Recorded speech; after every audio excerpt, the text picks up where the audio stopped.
Bismillahirrahmanirrahim. An Aisyah radhiyallahu anha, diriwayatkan dari Sayyidah Aisyah radhiyallahu anha, anin Nabi sallallahu alaihi wa alihi wa sahbihi wasallam, annahu qala, sungguhnya Rasulullah bersabda, idza aradallahu ta'ala, jika Allah berkehendak, ayyudkhila ahlal jannati fil jannati, untuk memasukkan calon-calon penghuni surga ke dalam surga, ba'atha ilaihim malakan, maka Allah akan mengutus malaikat untuk datang kepada hamba yang dipastikan akan masuk surga, wa ma'ahu hadiyatun, dan malaikat itu membawa hadiah, wa kiswatun minal jannah, juga membawa pakaian dari surga.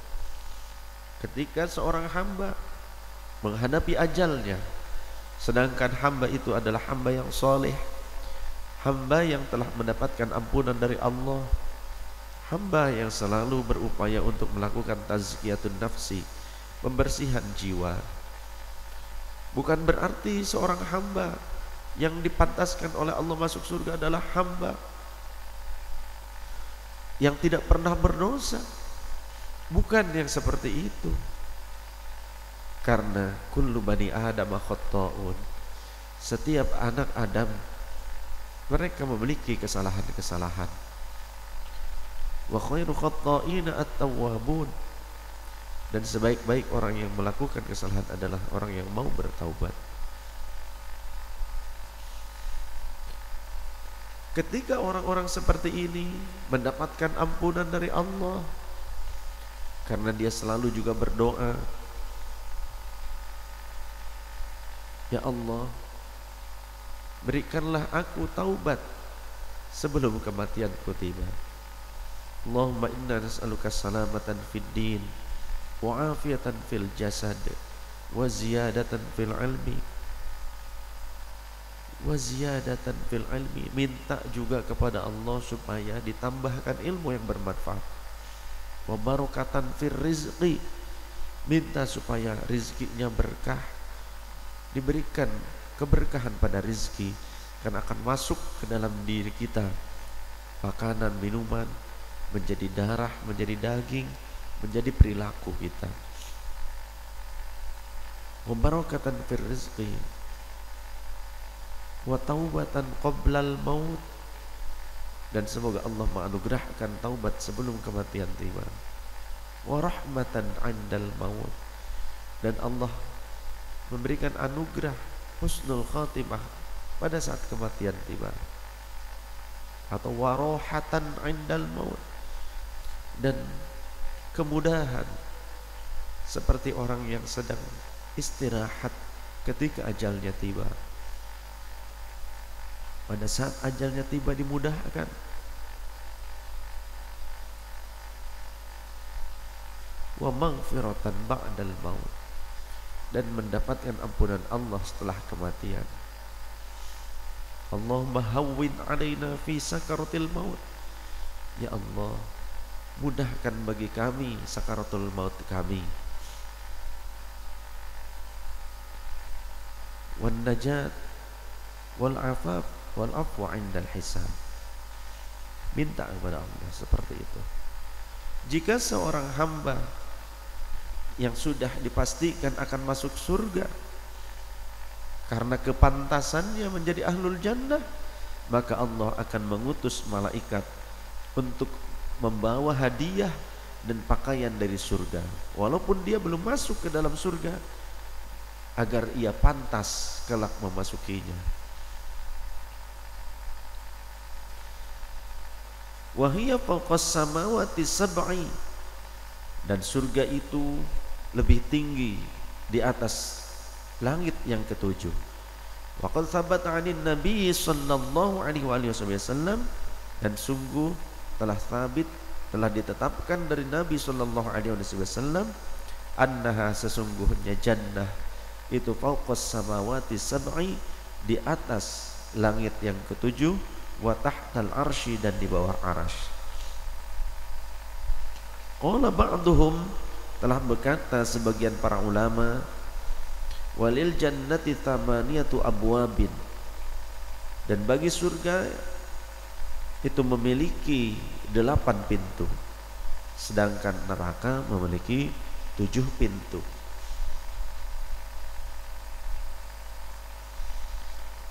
Kullu babin yudkhiluhu sab'una alfa rajulin,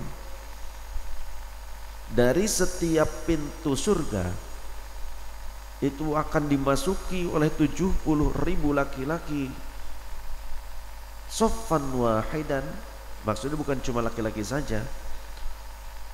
Ketika ahli surga memasuki satu pintu surga, setiap satu pintu surga mereka berbaris, ahli-ahli surga, calon-calon penghuni surga itu akan berbaris, bersaf-saf. Setiap safnya, satu saf, satu baris yang masuk ke dalam surga jumlahnya 70.000. Satu baris yang memasuki surga, satu barisnya 70.000. Nanti di baris belakang ada lagi, di baris belakang ada lagi, tertata rapi dan terus menerus hingga mereka masuk seluruhnya ke dalam surga. Wahiyya qusurun mabniyatun, dan di surga itu dibangunlah istana. Ada istana, qusurun mabniyatun, yang dibangun di sana, wa ghurafun, yang terdiri dari ruangan-ruangan, wa zawaya wa manaziru ba'duha fawqa ba'din minadh dhahabi wal fiddati. Ada juga aula-aula, tempat berkumpul ahli-ahli surga. Nanti di surga juga bertetangga, ya, saling berkunjung satu sama lain. Wa manaziru ba'duha fawqa ba'din, dan ada panorama-panorama keindahan yang satu bagian dengan yang lainnya itu minadh dhahabi, terbuat dari emas, wal fiddati, dan perak, waz zabarjad, dan dari zabarjad, waz zamrud, dan dari zamrud, wal lu'lu, dan dari intan, wal marjan, dan dari mutiara, wal kafur, dan dari kafur seperti kapur barus berkilauan, wal anbar, dan ambar, wa ghairi dzalika, dan dari bahan-bahan yang lainnya, minal jawahirin nafisati, berupa berbagai macam permata yang berharga. Fa idza aradu, lalu apabila mereka calon-calon penghuni surga itu mereka berkehendak ayyadkhuluha, untuk masuk ke dalam surga, qala lahumul malaku, maka akan ada malaikat yang berkata kepada mereka, inna ma'i hadiyatan min rabbil alamin, inna ma'iyya, sesungguhnya pada diriku itu hadiyatan, halnya terdapat hadiah, min rabbil alamin, aku membawa hadiah untuk kalian dari Tuhan semesta alam. Qalu, maka ahli-ahli surga itu, ay ahlul jannah, mereka berkata, wa ma tilkal hadiyatu, apa hadiah itu hai malaikat? Fayaqulul malaku, hiya ay al hadiyatu asyratu khawatimah, hadiah yang kumaksud untuk kalian adalah 10 cincin yang akan kuberikan kepada setiap orang. Jadi setiap orang nanti akan punya 10 cincin, dipakai semua tuh cincinnya, ya. Kalau sekarang punya cincin satu aja susah kadang, ya, harus nyicil juga gitu. Ada yang bisa beli langsung, ada yang nunggu pemberian, ada yang minta juga. Tapi nanti orang yang akan masuk surga, sebelum memasuki surga akan diberikan 10 cincin untuk dipakai oleh ahli surga.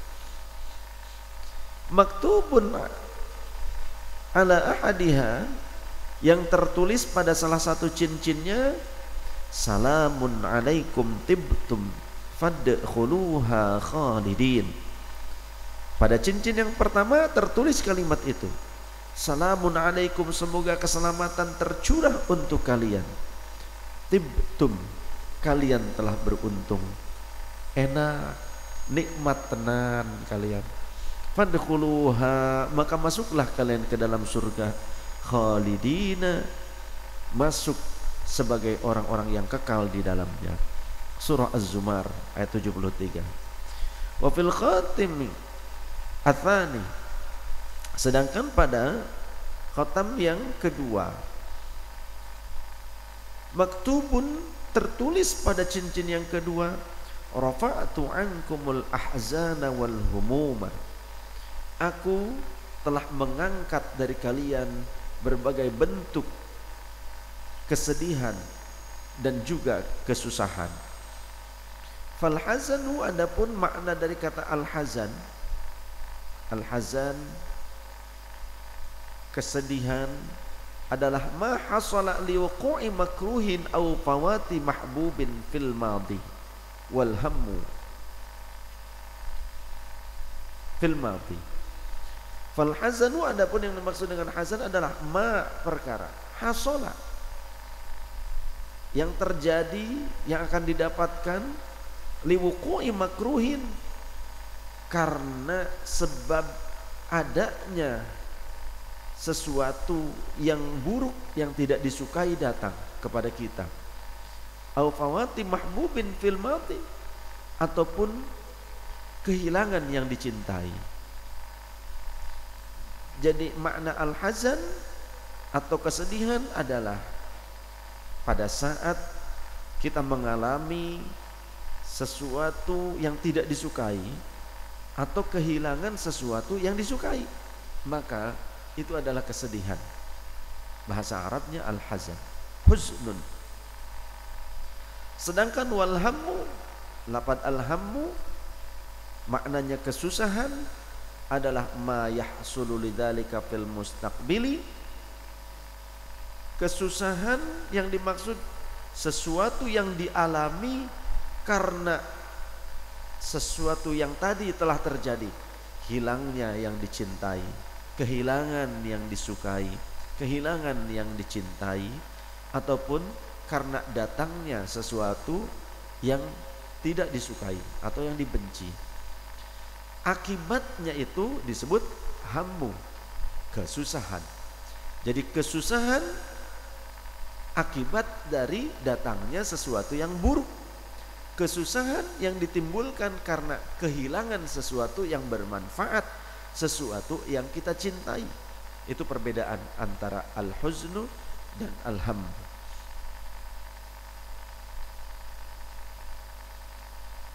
Wa fi tsalithi, dan pada cincin yang ketiga, maktubun, tertulis, watil kal jannatul lati uristumuha bima kuntum ta'malun. Wallahu wa rasul a'lam bi murni wa ma'na. Ada tulisan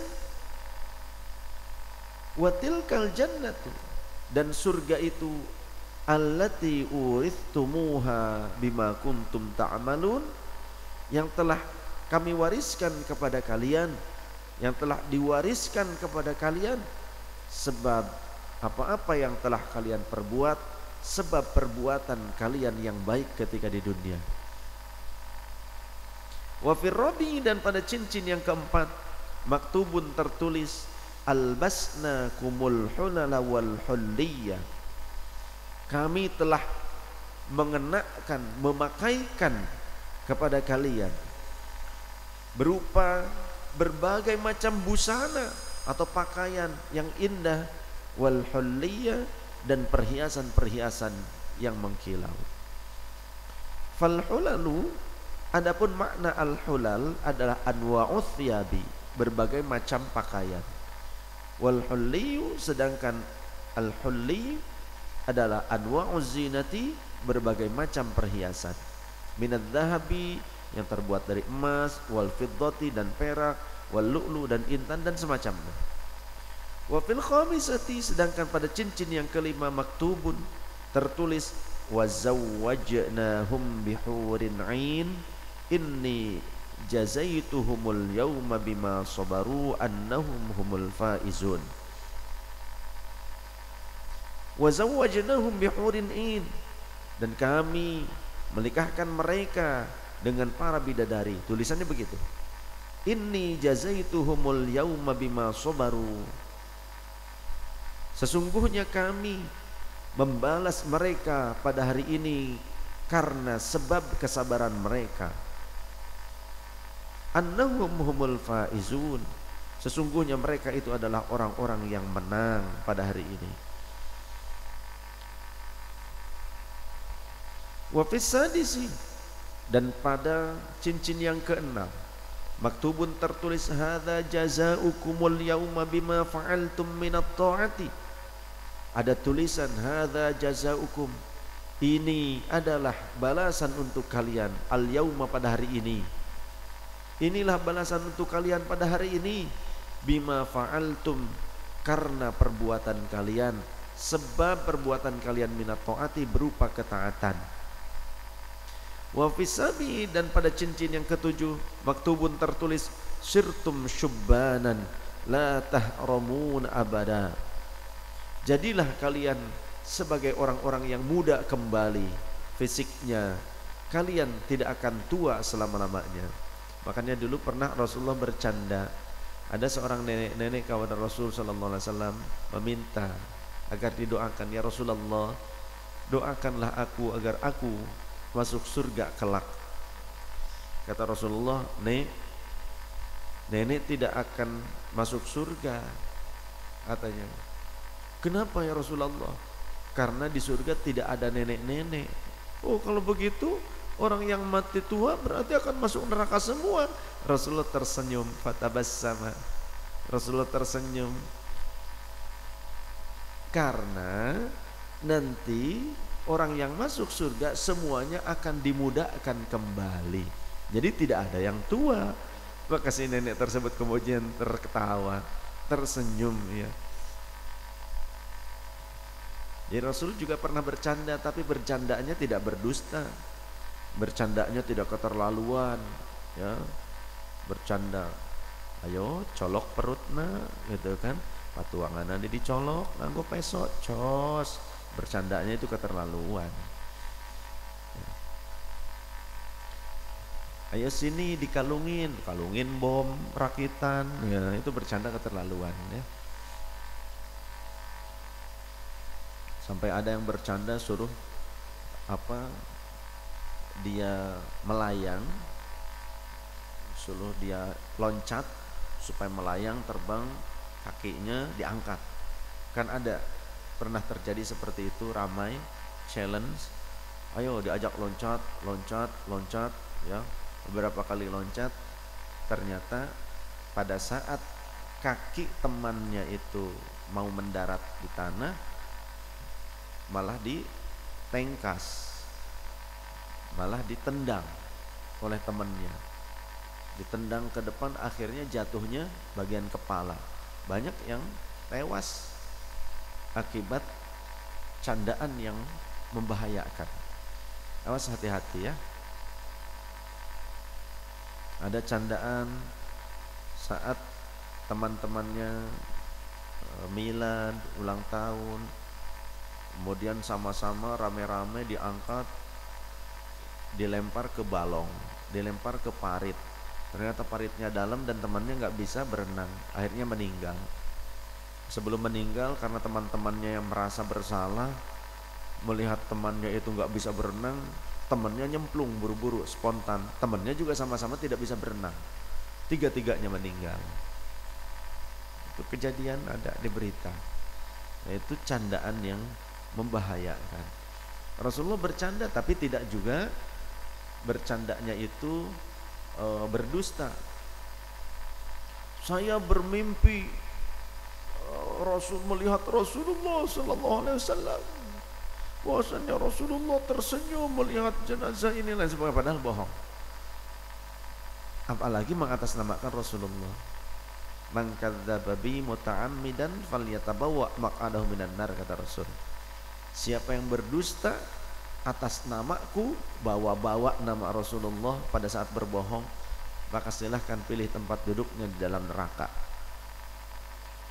Mau dia ngaku paling islami, kayak ngaku wali sekalipun gitu, berdusta atas nama Rasulullah sallallahu alaihi wasallam.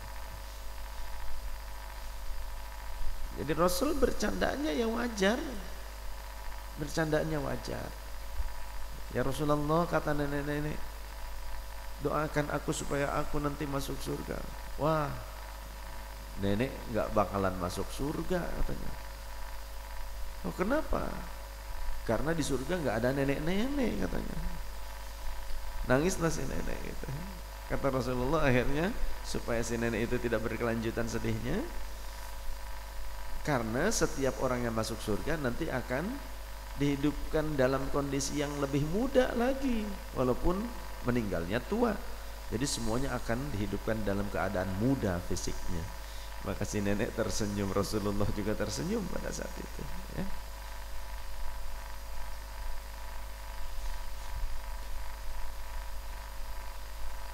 Wa fitamini maktubun sirtum. Jadi enggak usah gini deh, apalagi kaum wanita. Umumnya kaum wanita ya, yang sampai ada yang kesiram air panas. Lihat di berita, orang karena kesiram air panas marah kepada Allah. Ya Allah, wahai Tuhan, ke Allah marah. Kenapa kau berikan ujian sedahsyat ini? Tibang tangan keseblok air panas. Ujian sedahsyat ini, orang lain banyak yang lebih dahsyat ujiannya ya. Nah itu dia ceritakan sendiri tuh. Tadi sebelum berangkat ngaji saya lihat seperti itu. Ya Rabbi, ya Allah, ada-ada saja.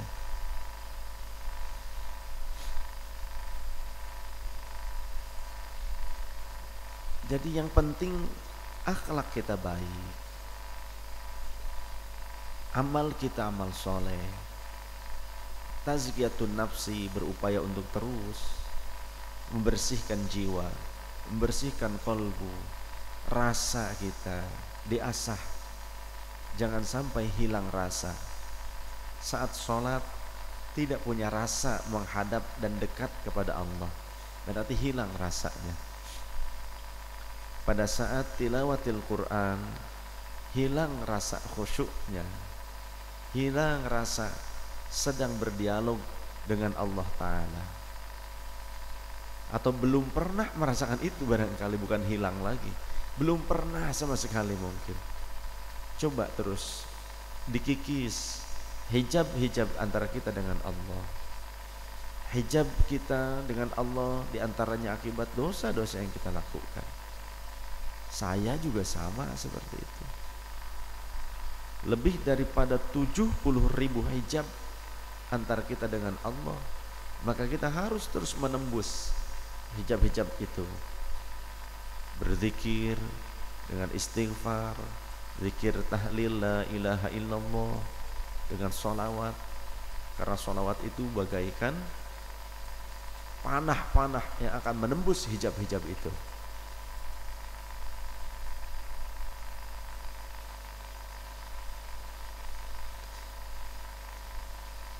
Wa fithamini, dan pada cincin yang ke-8 maktubun tertulis sirtum aminina la takhafun abada. Jadilah kalian orang-orang yang aman, kalian tidak akan takut selama-lamanya.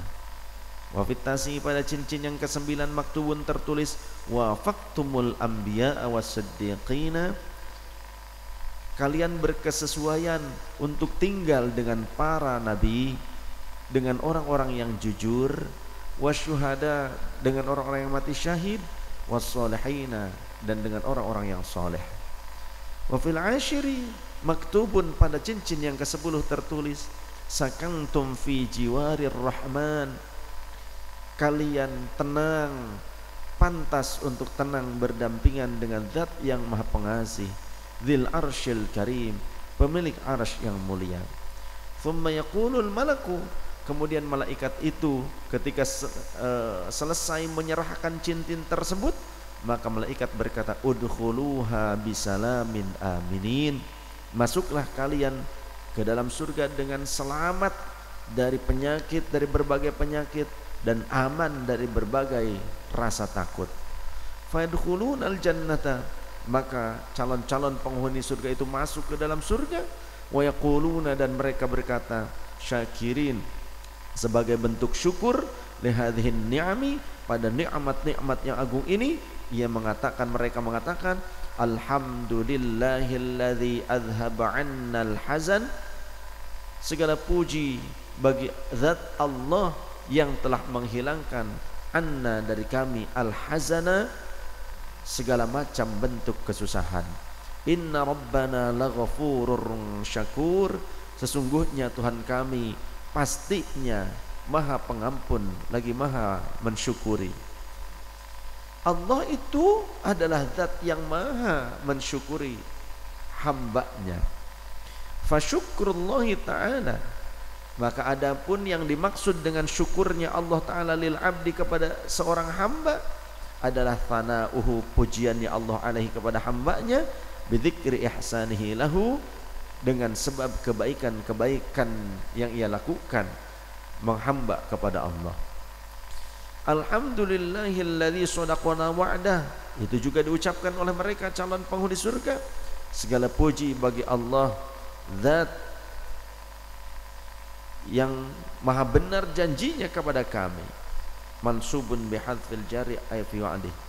Wa awrathana al-ardha, dan yang telah mewariskan kami bumi, ay a'tona ardal jannati, yakni bumi surga, maksudnya adalah tanah surgawi. Dan yang telah mewariskan kepada kami tempat tinggal di surga.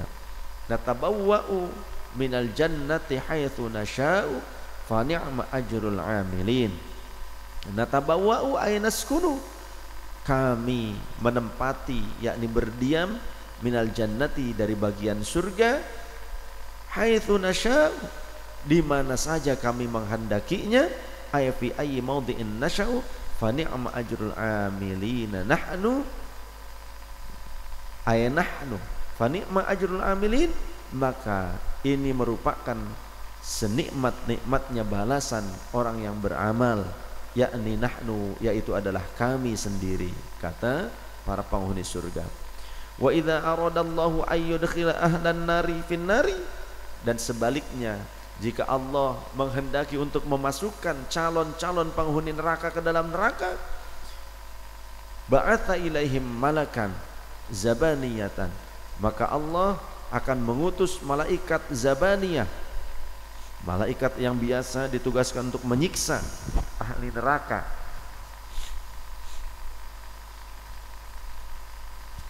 Qala Ibnu Rajab, telah berkata Imam Ibnu Rajab, innan nara tahtal aradina sab'i, sesungguhnya neraka itu posisinya berada di bawah lapisan bumi yang paling terakhir, lapisan bumi yang ketujuh. Neraka itu di bawahnya lagi. Wahya al-ana maujudatun, kata Imam Ibnu Rajab, dan neraka itu saat ini sebetulnya sudah ada, sudah diciptakan oleh Allah, tapi belum dimasuki oleh penghuninya. Surga juga sudah diciptakan oleh Allah, akan tetapi belum dimasuki oleh ahli jannah. Qala an-nabiyyu sallallahu alaihi wasallam, Rasulullah bersabda, inna fi jahannam sab'ina alf wadin, sesungguhnya di dalam jahannam itu terdapat 70.000 celah, 70.000 jurang. Fi kulli wadin sab'una alfi sya'bin, pada setiap celah atau setiap jurang itu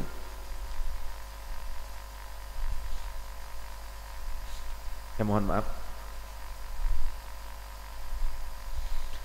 inna fi jahannam sab'ina alfi wadin, sesungguhnya di dalam jahannam terdapat 1000 lembah, ya, 1000 jurang, 1000 lembah, 1000 palung.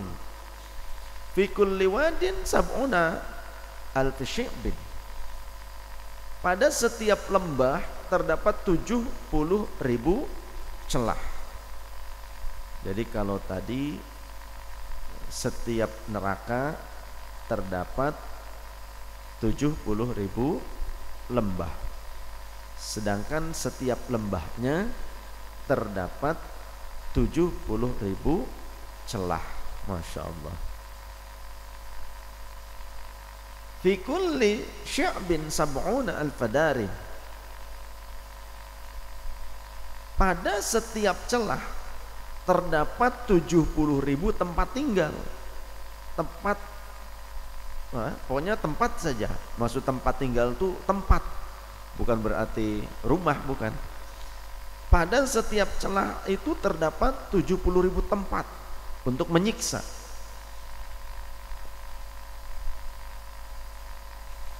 Fi kulli darin sab'una alfi baitin.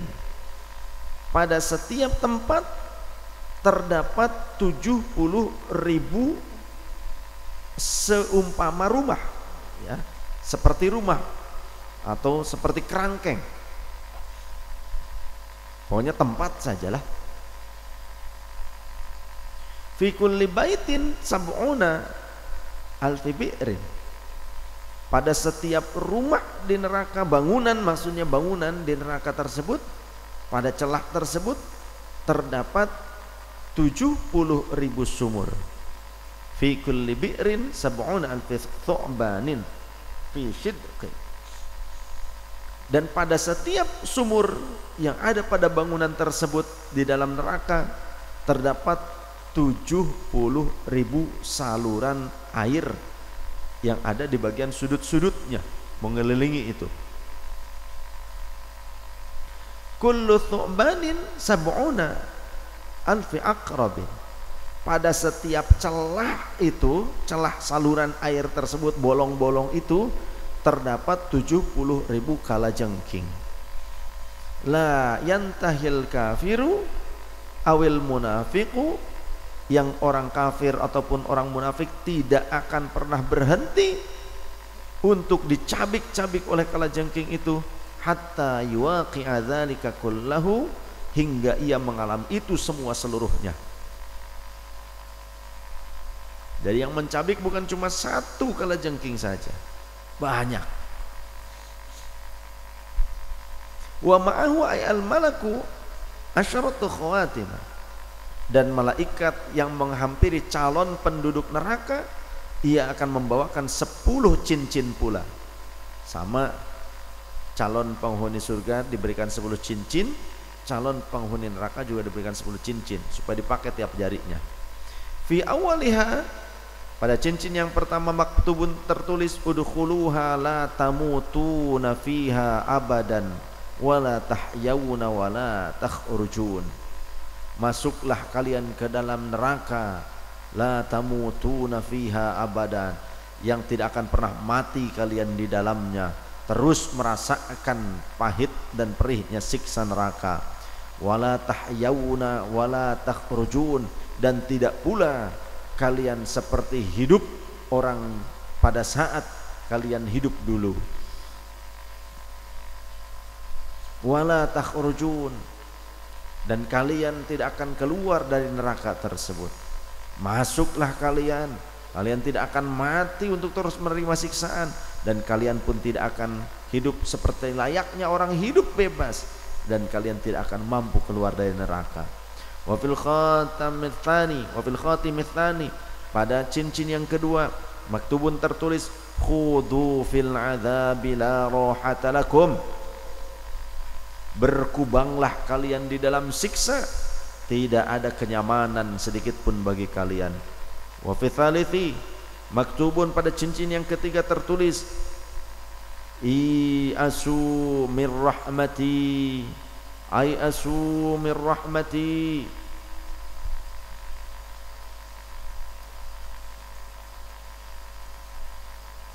Apa ya? Berputus asalah kalian, berputus asalah kalian dari rahmatku.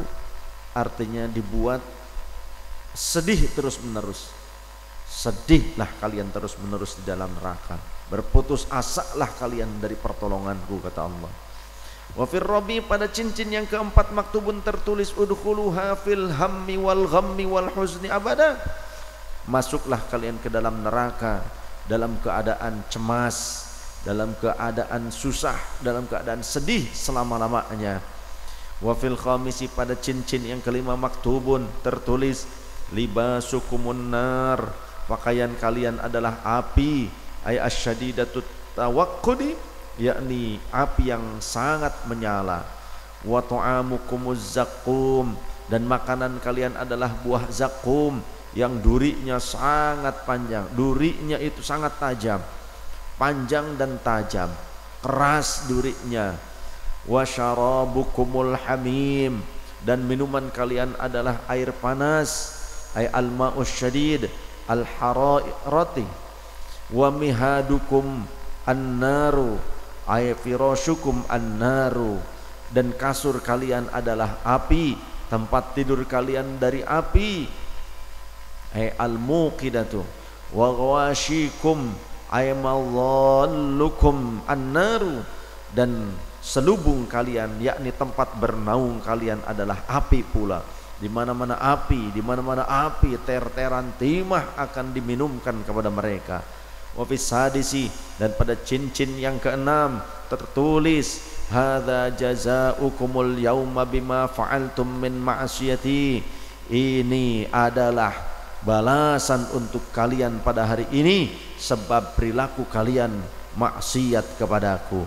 Wa fis sabi'i, dan pada cincin yang ketujuh maktubun tertulis, sukhti alaikum finnari abada. Kebencianku akan menyertai kalian di dalam neraka selama-lamanya. Wa fis thamini, dan pada cincin yang kedelapan maktubun tertulis, alaikumul la'natu bima ta'ammadtum minadz-dzunubil kaba'iri walam tatubu walam tandamu. Alaikumul la'nah, laknat tercurah untuk kalian, atau laknatlah diri kalian sendiri, bima ta'ammadtum minadz-dzunubil kaba'iri, dengan sebab dosa yang sengaja kalian lakukan berupa berbagai macam dosa besar. Walam tatubu, akan tetapi kalian tidak bertaubat. Walam tandamu, dan tidak pernah memiliki penyesalan sedikit pun. Wa fit tasi'i maktubun, dan pada cincin yang ke-9 tertulis, qurana'ukumus syayatinu finnari abada. Kawan-kawan kalian adalah setan di neraka selama-lamanya. Wa fil ashiri maktubun, pada cincin yang ke-10 bagi ahli neraka tertulis, ittaba'tumus syayatin, atau ittaba'tumus syaitana wa aradtumud dunya wa taraktumul akhirata fahadza jazaa'ukum. Tulisannya adalah ittaba'tumus syaitana, kalian mengikuti syaitan selama ini. Wa aradtumud dunya, dan hanya mengharapkan dunia semata. Wa taraktumul akhirata, dan kalian telah meninggalkan jalan-jalan akhirat. Fahadza ay alladzi antum fihi jazaa'ukum, maka ini siksaan ini adalah balasan untuk kalian. Wallahu a'lam bishawab. Na'udzubillah min dzalik. Semoga Allah menetapkan kita sebagai ahlul jannah. Semoga Allah memberikan kesempatan kepada kita untuk terus bertaubat dengan taubatan nasuha, dan menyelamatkan kita dunia wal akhirah. Sahabat-sahabatku yang dirahmati Allah subhanahu wa ta'ala, ketika kita pernah melakukan sebuah kesalahan, ketika kita pernah melakukan sebuah dosa, tapi kemudian dosa itu justru menghantarkan kita menjadi orang yang mau bertaubat kepada Allah, menjadi orang yang semakin tawadu, merasa hina dina di hadapan Allah Ta'ala. Dengan dosa itu kita menyadari kita ini hina, kita bukanlah orang yang pantas untuk dimuliakan, bukanlah makhluk yang pantas untuk minta dimuliakan, karena kemuliaan milik Allah. Sehingga ketika dosa itu berlalu, menjadikan dirinya menjadi orang yang menyesal atas perbuatan buruk itu, kemudian mengantarkan dirinya lebih baik, menjadi orang yang lebih dekat dengan Allah Ta'ala, maka bisa jadi itu adalah cara Allah untuk mendekatkan sang hamba tersebut semakin dekat dengan keadaan yang tawadu. Akan tetapi jika ternyata ada ketaatan yang kita lakukan namun justru menjadikan kita sombong, kebaikan-kebaikan itu menjadikan kita ujub, takabur, merasa lebih hebat dibandingkan orang lain, maka sesungguhnya amaliyah itu sia-sia, amaliyah itu buruk. Namun demikian jangan pernah kita punya anggapan untuk menyepelekan, punya sikap menyepelekan dosa sekecil apapun dan menyepelekan kebaikan sekecil apapun.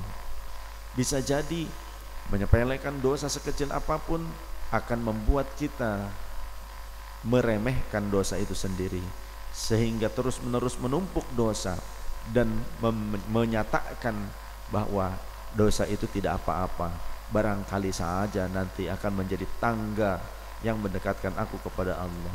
Itu merupakan pendapat yang tidak tepat jika itu ada pada diri kita. Jangan pula meremehkan kebaikan sekecil apapun, karena bisa jadi ketika kita melakukannya ikhlas, maka kebaikan itulah yang mampu menyelamatkan kita di dunia dan di akhirat. Teruslah menanam kebaikan dan menghindarkan keburukan. Jika kita tak mampu memberi kebaikan kepada orang lain, maka cukuplah menahan diri dari berbuat buruk kepada orang lain. Jika kita tak mampu untuk meninggikan kehormatan atau derajat orang lain, cukuplah kita tidak merendahkan orang lain.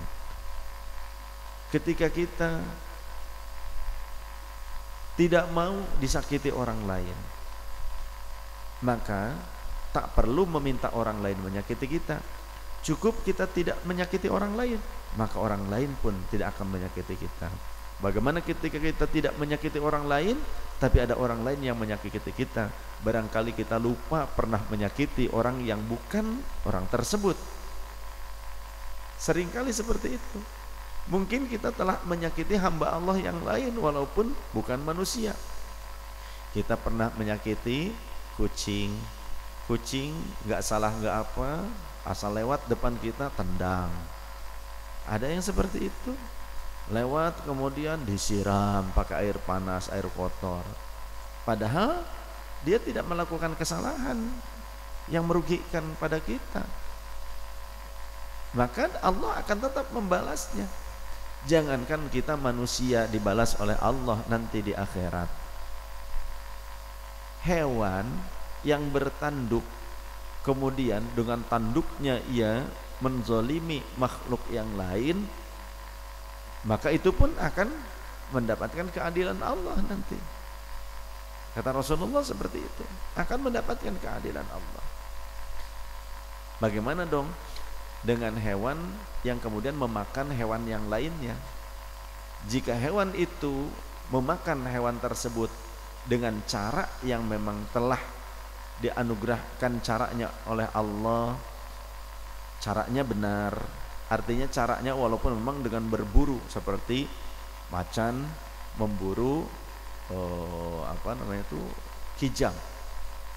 Jika dengan cara berburu, ya memang berburu seolah-olah seperti tadi orang yang menanduk hewan yang menanduk hewan yang lainnya.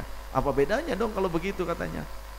Apa bedanya kalau itu yang ditanyakan? Coba bagaimana dengan kita yang memakan ayam? Kita menyembelihnya terlebih dahulu, betul kan? Salah apa betul? Dosa apa tidak kita menyembelih ayam? Tidak, jika caranya betul. Bagaimana caranya yang betul? Rasulullah mengajarkan sebaik-baik kalian dalam menyembelih itu, berbuat baiklah kalian kepada hewan sembelihan kalian, kata Rasulullah. Sahabat bertanya, bagaimana cara kami berbuat baik kepada hewan sembelihan sedangkan itu menyakiti dia? Kata Rasulullah, tajamkanlah pisau untuk menyembelihnya dan tenangkanlah ia. Makanya jangan sampai ketika kita mau menyembelih sapi, contohnya dipukulin dulu sapinya, dipecutin atau gimana, ditenangkan, sebaiknya begitu.